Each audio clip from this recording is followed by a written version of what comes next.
Hey guys, it's Andy from Estella's Revenge, here today to wrap up my Booktubeathon progress.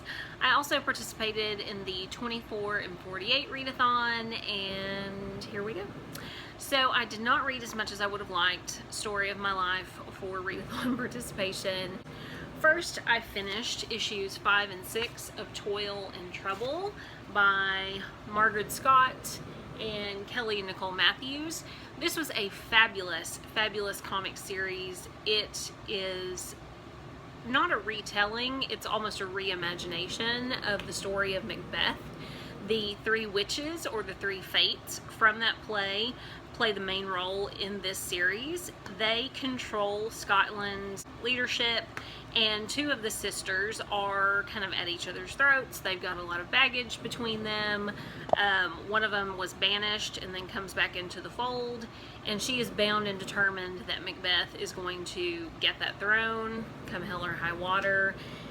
And this is all about kind of each of their stories and how they got to the place that they are, what their beef is, and why there's so much bitterness between the two sisters.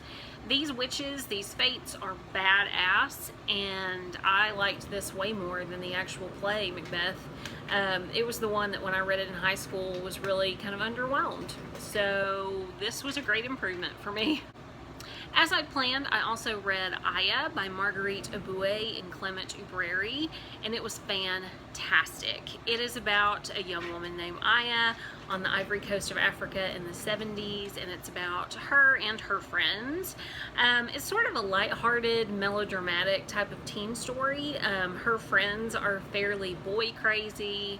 They have some kind of frivolous relationships and hookups and stuff like that, and Aya is very different from the women around her.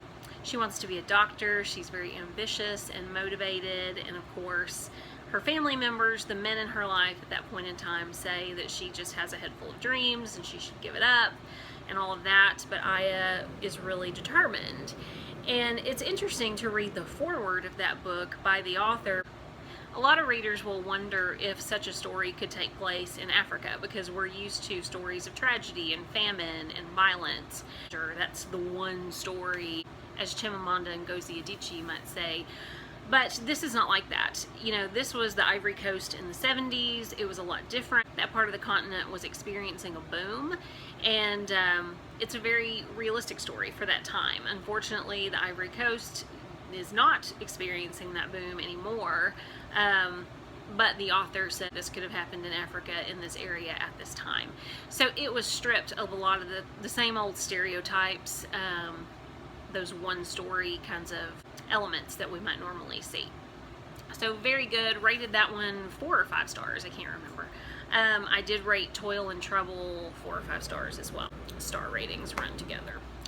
I also read Skim by Mariko and Jillian Tamaki, and I also really enjoyed that graphic novel.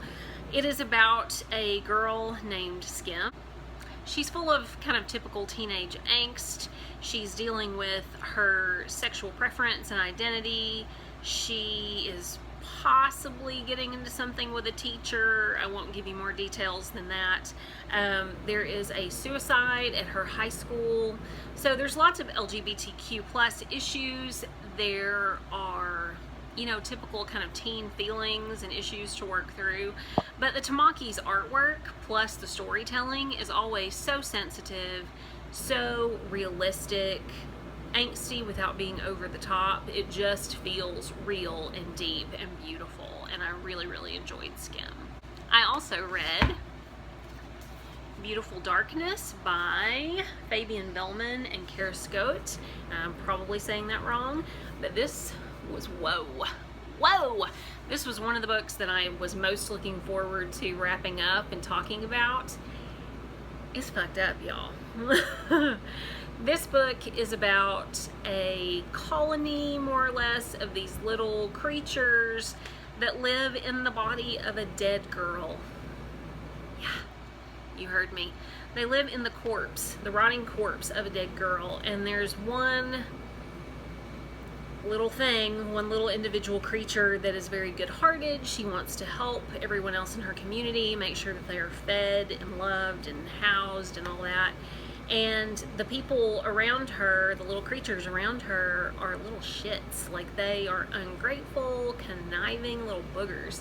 I mean, this is a lot about the nature of humanity. It's sort of Lord of the Flies in a corpse. It's weird, but it was gorgeous. The illustrations were fantastic. The story was shocking and powerful. And I think I gave it a 4 stars. I couldn't really bring myself to give it 5. Like, I wanted a little more. I wanted a little bit more character development. It feels a little bit allegorical, which is fine, but I would have just liked a little bit more development. But this was fantastic. Definitely worth a read. Keep it out of the hands of your children, because it's not for them. I also read pieces of quite a few books that I had planned to.